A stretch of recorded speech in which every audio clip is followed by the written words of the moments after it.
Maging matapang at magpatuloy sa iyong mga plano at gagawin. Ilang hakbang na lang ang layo, abot mo na ang tagumpay.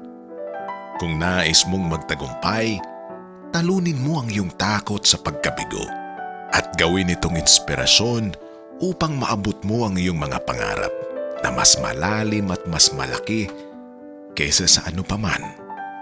Hayaan mong tuparin ang iyong pangarap at buuin ang iyong kinabukasan ngayon.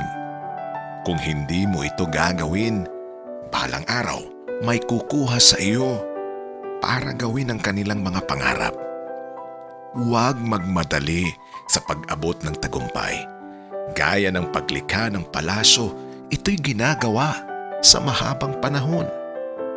Maging matyaga sa panahong humaharap ka sa mga pagsubok. Search for every little chance.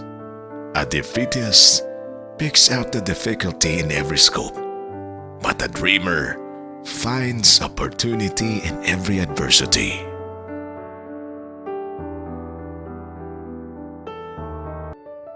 O Diyos, walang sinuman ang nananatiling hindi nagbabago tulad ng ginawa mo.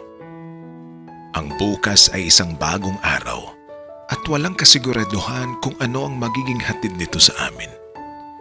Ngunit sinasabi ng iyong salita na ikaw ay nananatiling pareho, kahapon, ngayon at magpakailanman. Lord, tulungan niyo po kami. Ang aming mga alalahanin tungkol sa isang bukas na hindi namin makontrol. Isang bukas na hindi kami maapektuhan ng pag-aalala. Bukas ay maaaring magkaroon ng mga bagong problema, ngunit ngayon, bukas at magpakailanman, ikaw ay mabuti. Tulungan mo kaming ipagkatiwala ang bawat araw sa iyo.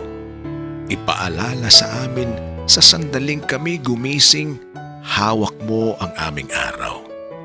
At maaring ipahinga namin ang mga alalahanin namin sa inyo.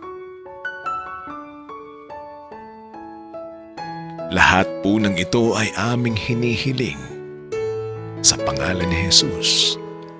Amen.